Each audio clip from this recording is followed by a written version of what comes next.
ଯୁବକଟିଏ ରୋଜଗାର କରୁନଥାଏ। ପିତୃ ଅର୍ଜିତ ଧନ ଖର୍ଚ୍ଚ କରି ନିଶ୍ଚିନ୍ତରେ କାଳ କାଟୁଥାଏ।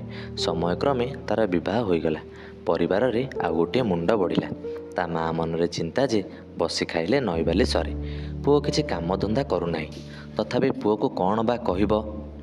ପୁଅକୁ ଖାଇବାକୁ ଦେବାବେଳେ କେବଳ ଏତିକି କହେ, ନେ ଏ ବାସି ପଖାଳ ଗଣ୍ଡାକ ଖାଇଦେ। ପୁଅ ଭାବେ, ଆଶ୍ଚର୍ଯ୍ୟ କଥା, ଗରମ ଭାତ ବାଢ଼ି ଦେଉଛି ଅଥଚ ବାସି ପଖାଳ କହୁଛି। ଏଭଳି କଥାର ରହସ୍ୟ ବା କ'ଣ? ମା'ର ସବୁ କଥା ଶୁଣି ସେ ନୀରବ ରହୁଥାଏ। ଦିନେ ତା' ମା' କୌଣସି କାମରେ ଅନ୍ୟ ଗାଁକୁ ଯିବାକୁ ବାହାରିଲା। ଯିବାବେଳେ ସେ ବୋହୂକୁ କହିଗଲା,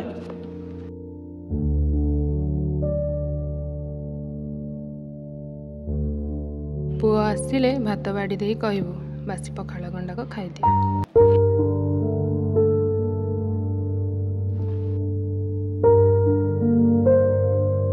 ଶାଶୁ କହିବା ଅନୁସାରେ ବୋହୂ ସ୍ୱାମୀଙ୍କ ପାଇଁ ବଢ଼ାବଢ଼ି କରିସାରି କହିଲା, ନିଅ ବାସି ପଖାଳ ଗଣ୍ଡାକ ଖାଇଦିଅ।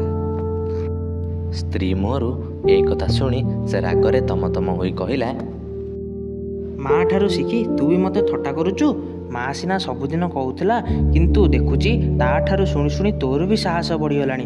ଏଭଳି କହିବାର ଅର୍ଥ କ'ଣ? ଭାତ, ଡାଲି, ତରକାରୀ ସବୁ ତ ସଜ, ପୁଣି ବାସି ପଖାଳ କହିଲୁ କାହିଁକି?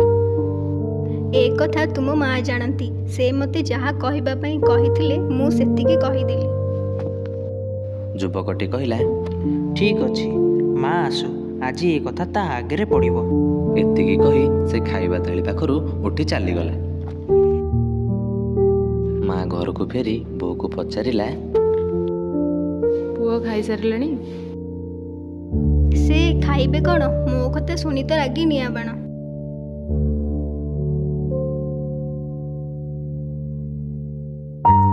ମା' ଯାଇ ବୋହୂକୁ ପଚାରିବାରୁ ସେ କହିଲା, ତୁ ସିନା ସବୁଦିନ ବାସି ପଖାଳ ଖା ବୋଲି କହୁଥିଲୁ, ଏବେ ଇଏ ବି କହିଲାଣି।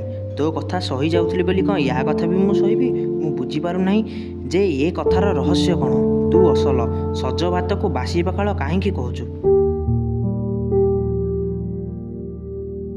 ମା' କହିଲା, ସକାଳେ ରନ୍ଧା ଯାଉଥିବା ଭାତ ସନ୍ଧ୍ୟା ବେଳକୁ ବାସି ହୋଇଯାଏ। ଆଜି ରନ୍ଧା ଯାଉଥିବା ଭାତ କାଲିକୁ ବାସି ହୋଇଯାଏ। ବାସି ପଖାଳ ଥଣ୍ଡା, କିନ୍ତୁ ସଜ ଭାତ ଗରମ। ତେଣୁ ତୁ ଚିନ୍ତା କର, ତୋ ବାପା ରୋଜଗାର କରି ରଖିଯାଇଥିବା ଧନ ବାସି ନା ସଜ? ତୁ ଯେତେବେଳେ ନିଜେ ରୋଜଗାର କରିବୁ ସେତେବେଳେ ହିଁ ତାହା ସଜ ହେବ।